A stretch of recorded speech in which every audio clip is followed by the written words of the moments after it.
Gusto de recibir en nuestro programa a Julieta Tarrés.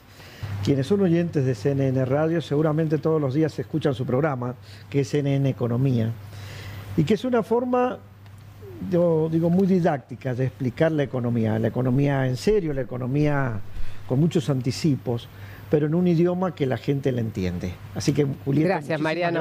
Gracias a vos por estar acá en el programa. Un placer, un placer. Gracias, Guillermo. Bueno, presentás tu libro hoy, Argenplata. Hoy presento mi libro en San Juan, porque ya lo presenté en Buenos Aires, lo presenté en Córdoba, lo presenté en La Plata, tenía que venir a San Juan. Y la idea es que la gente se entere de que hay una realidad más allá del mundo financiero, del mundo macroeconómico, que es al que le tiene miedo. Entonces, en el libro van a encontrar, no sé si ustedes lo leyeron, pero van a encontrar historias reales de personas que tuvieron vínculo con La Plata y tuvieron éxito, y tuvieron vínculo con La Plata y no lo tuvieron. Entonces, ese es el gran tema. Bueno, vos analizás mucho la economía. Sí, trato. ¿Se puede decir que existe hoy una macroeconomía que va muy bien y una micro que le está costando adaptarse? Sí, en realidad no es que a la micro le cuesta adaptarse a la macro, sino que la macro está empezando a andar por los carriles que debería haber ido hace mucho tiempo, y la micro siempre tiene un delay. O sea, para que la micro capture las bonanzas de la macro bien diseñada, tiene un tiempo, tiene que esperar ese tiempo que le toque el turno. Esto se habla mucho en los manuales de economía, que se dice así: cuando vos cambiás la lógica económica de un país emergente, sobre todo, lo que ocurre es que primero van a venir las inversiones financieras. Esas inversiones financieras van a tener un impacto en la economía real después de un tiempo. Cuando la economía real captura esas inversiones que le dio el mercado de capitales, luego las derraman a la micro. Eso lo ve la gente en el empleo, en el salario, en el consumo. Pero para que eso pase, lleva todo un proceso que se convierte en un círculo virtuoso en prácticamente 2, 3, 4 y hasta 10 años. Y una vez que pega la vuelta, recién ahí vas a encontrar el ciclo virtuoso del ahorro, que vuelve a renovar la inversión. Entonces es como de manual. Esto que estamos viendo ahora es el principio del ciclo, que no sabemos dónde va a terminar, no sabemos si eso va a dar la vuelta. Lo que sí sabemos es que está empezando a girar. Ahora, ese delay, Julieta, sí, es de un alto costo social también, que puede generar altibajos políticos o cortocircuitos políticos que interrumpan el ciclo virtuoso de la macro. Y en un país como el nuestro, por ejemplo. Vos te referís, por ejemplo, a espacios opositores al oficialismo. Y espacios sociales que, como vos decías, sienten aquí y aquí, en el bolsillo y en el estómago, esa falta de relación lógica, entendible, pero dolorosa entre la macro y la micro. Sí, coincido con esa mirada. Yo te cuento lo que estoy viendo o lo que estamos viendo en la ciudad de Buenos Aires o en el AMBA, que no es la representación nacional del país, pero que, si querés, es una muestra gráfica de lo que pasaba y de lo que pasa, porque quizás acá ustedes no estén acostumbrados a las manifestaciones masivas, pero nosotros allá estábamos muy acostumbrados a ver que se cortaban las calles para una solicitud social, económica, de derechos. Y más allá de las políticas de seguridad, lo que está pasando es que el público se da cuenta que se le ordena la vida, más allá de que quizás no llegue a fin de mes, y eso le genera la esperanza de esperar a que le toque el turno para tener el ingreso que necesita para poder cubrir la canasta básica. Eso, ¿cómo lo sabemos? No lo sabemos solamente con mirar la calle y ver que no hay cortes, lo sabemos porque hay algunos indicadores, más allá de las encuestas privadas de las consultoras, dos indicadores importantes de la Universidad Torcuato Di Tella: el índice de confianza en el gobierno y el índice de confianza en el consumidor, que son parecidos pero distintos. Uno mide qué piensa hacer el consumidor con su presente y con su futuro, y el otro mide qué piensa el consumidor o la gente que votó a este gobierno respecto de lo que está haciendo. Los dos le dan niveles récord a este gobierno, habiendo tomado decisiones de recorte presupuestario y de ajuste fiscal. Y eso no pasó nunca en la última historia, en los últimos 40 años. Está llegando a niveles de la era Macri, cuando recién asumió, que estábamos todos esperando con gran expectativa que hubiera un cambio, y que después por distintas razones de la coyuntura no ocurrieron. Bueno, en este caso ya pasó casi un año, estamos entrando en el mes 11, casi 12 de gestión, porque en diciembre va a ser un año de gestión de Javier Milei, y la gente, a pesar de que todavía no cubrió o no hizo no cubrió el gap, digo yo, o no achicó la brecha entre el salario y los precios, hoy todavía tiene paciencia, y eso es notable. Ahora, cuando analizamos el gobierno de Macri, como ejemplo, en algún momento se dijo, bueno, ya va a llegar la lluvia de inversiones. Sí. De acuerdo. Esa lluvia de inversiones no llegó al menos con la rapidez que debiera haber llegado para que esa gente, que tal vez si hubiese llegado le daba un voto de confianza, hubiese prolongado por un periodo más la gestión de Macri. Sí. ¿Vos crees que en estas circunstancias va a llegar antes esa lluvia de inversiones a Milei o no sabés si todavía el mundo va a creer en Argentina? Es una buena pregunta. Yo te voy a contestar como me respondió a mí un analista financiero ahora yo estuve cubriendo las elecciones en Estados Unidos. Un analista financiero argentino que vive hoy en New York me dice lo siguiente. Me dice: Macri llegó al gobierno con mucha expectativa positiva de los sectores que tenían poder y del círculo rojo, pero también de la población que lo votó. Y la apuesta era que como iba a cambiar la dinámica no solamente de la política, sino de la economía, la expectativa indicaba que iba a haber lluvia de inversiones, los famosos brotes verdes, ¿te acordás? Sí. Los brotes verdes aparecieron algunos, pero no aparecieron suficientes como para generarle a la rueda de la macroeconomía que girara.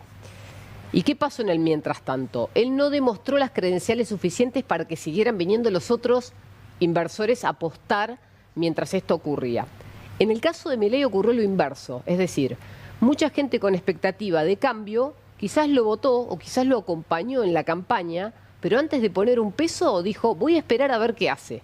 Los 3 primeros meses fueron fatales. La inflación era altísima, nadie anunciaba ninguna inversión, nadie consumía por las dudas, la economía estaba derrumbada. Sin embargo, cuando empezó a demostrar eficiencia fiscal y ahorro y austeridad dentro del propio gobierno, empezaron a aparecer las inversiones.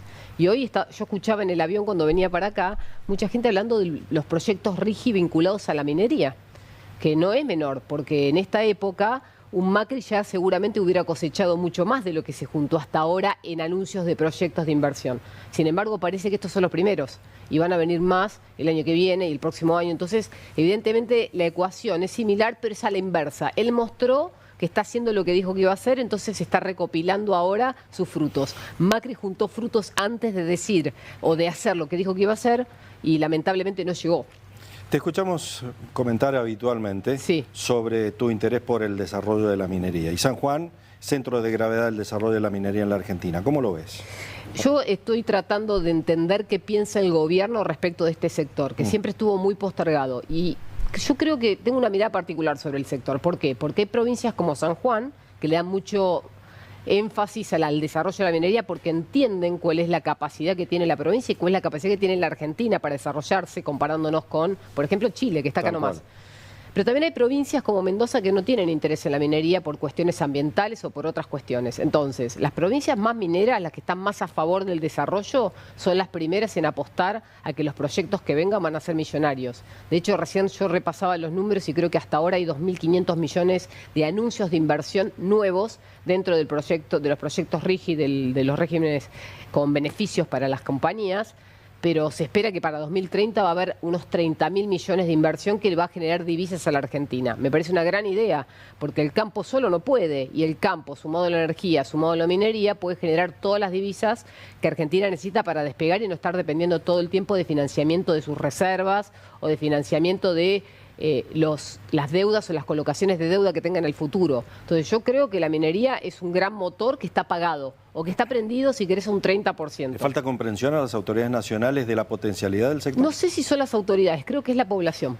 Y esto mismo no es menor eso, ¿eh? No es menor. Y te digo esto porque también lo veo en otros sectores. Lo mismo pasa con los hidrocarburos y la energía. Hay mucha gente que está a favor de la energía verde, de las energías renovables.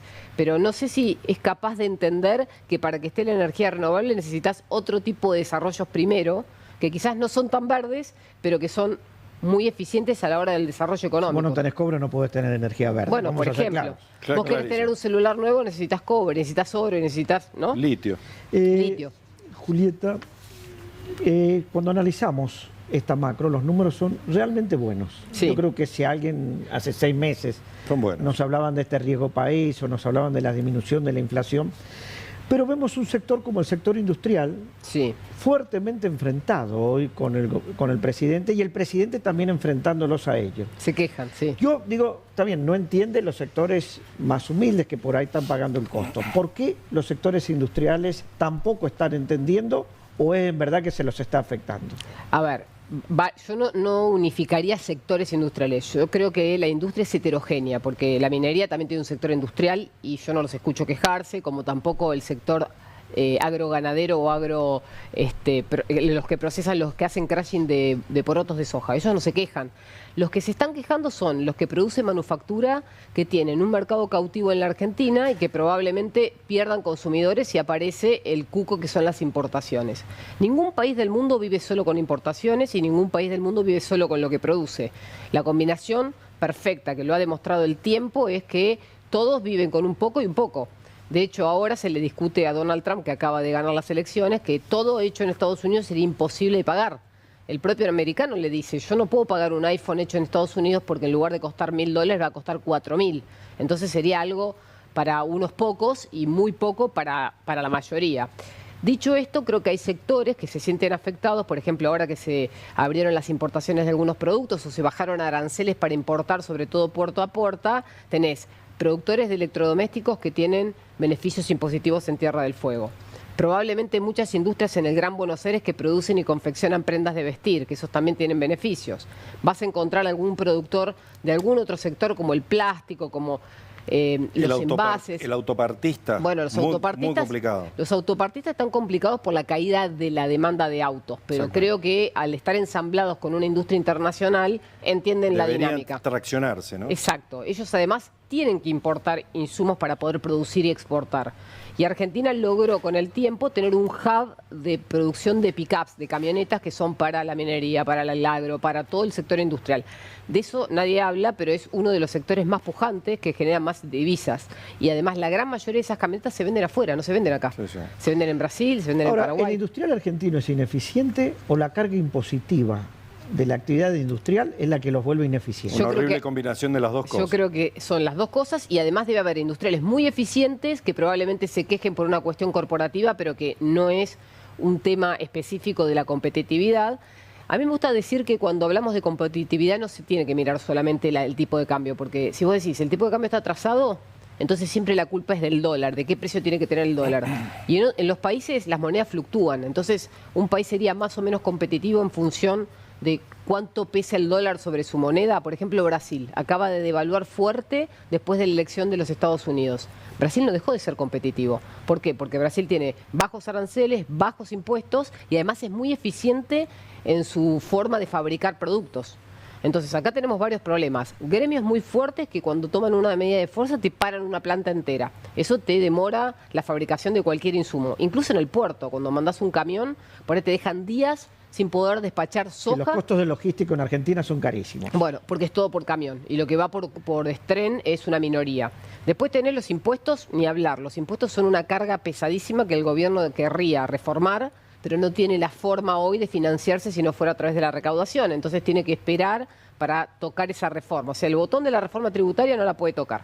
Ya está aprobado, tiene que esperar. Pero sí puede empezar a desregular, que es lo que está haciendo Sturzenegger. El ministro de Desregulación de la Nación lo que está tratando de hacer es saco un montón de cosas que me estorban para que esto sea más fluido. Si lo hago más fluido es menos costoso y si lo hago menos costoso entonces tiene un impacto menor sobre el precio final del consumidor. Ejemplo, medicamentos. Ejemplo, todas estas terminologías náuticas que tienen que ver con la transferencia de mercadería que va por la vía fluvial, por el Río de la Plata. Hay un montón de ejemplos que hay que tienen que ver con los envases. Por ejemplo, él en el coloquio de idea puso el ejemplo de que para exportar sandía había que tener un envase especial. Y si no tenía el gramaje suficiente no se podía exportar la sandía. Y los propios productores de la fruta le decían, es imposible esto. Entonces él dice, ¿cómo le voy a enseñar yo al productor de fruta que lo hizo toda la vida, yo siendo un funcionario, cómo tiene que exportar la sandía? Si él pone el capital y él está corriendo el riesgo de que eso no se venda. Creo que es una combinación. Me gustaría volver brevemente sobre el libro, porque esto de manejar el dinero, sí, nos encanta hablar de la macro, pues es necesario entenderla, nos encanta saber qué impacto va a tener y cuándo en la micro, etcétera, pero también cómo manejar el bolsillo propio es indispensable y es laberíntico en la Argentina. ¿Cómo lo ves vos a partir de tu libro? Creo que el público en la Argentina sufre el estrés postraumático de todas las crisis sucesivas que hemos tenido y que no son responsables de que eso haya ocurrido. Ni Rambo está entrenado para eso. Nadie. Yo creo que le contás esto a cualquier ciudadano del mundo y no lo entiende. Entonces, la idea del libro es mostrarle, primero, que no son responsables de no saber. Segundo, que teniendo un poco de información y teniendo algo de conocimiento, uno se puede defender mejor ante cualquier evento que pueda ocurrir. Nadie sabe cuándo va a haber un evento que te puede perjudicar financieramente hablando o te puede tocar los ahorros. Pero si vos te preparás, probablemente tengas una gimnasia distinta a la que tiene hoy un país como Suecia, que no tiene una devaluación, no tuvo una devaluación nunca en su historia moderna. Sí, es decir, no le va a pasar. Son hasta aburridos ya. Claro, yo hablo con periodistas que son de esa zona y me dicen, lo que a ustedes les pasa en una semana, a mí me pasa cada 5 años. O sea, es el equivalente. Pero volviendo al libro, la idea es que la gente se quede con historias reales de personas con las que se siente identificada. Algunos se va a sentir identificado con que no supo cómo hacer para comprar dólares, otro se va a sentir identificado porque fue estafado, otro probablemente quedó atrapado en el corralito, el otro tuvo problemas con los impuestos porque es productor agropecuario. Entonces, siempre vas a encontrar uno de esos personajes que se te asemeja, en el que vos te ves en el espejo. Y esa es la idea de poder ver de qué manera resolver ese problema. Yo traté de hacer un apéndice al final, como una especie de anexo, en la que te cuento cómo funciona el mercado de capitales para no entrar en una estafa, cómo funciona un sinceramiento fiscal, que es el famoso blanqueo que se hace todos los años, cada vez que asume un gobierno.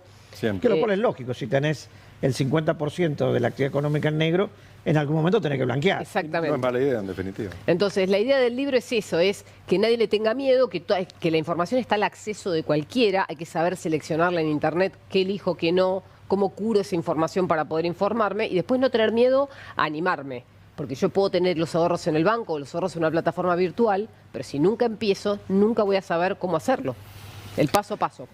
Una última, breve. Dale. ¿Por qué Argenplata? Porque suena hasta redundante. Es redundante, es redundante a propósito. Fue un juego de palabras que buscamos con la editorial para que justamente fuera redundante, porque plata, Argentina es plata y plata es plata. La guita del argento, digamos. Y era la combinación entre dinero y plata como valor, como metal que tenga valor. Entonces la idea era que fuera una sola palabra que tuviera como doble sentido y que fuera fácilmente tagueable en las redes.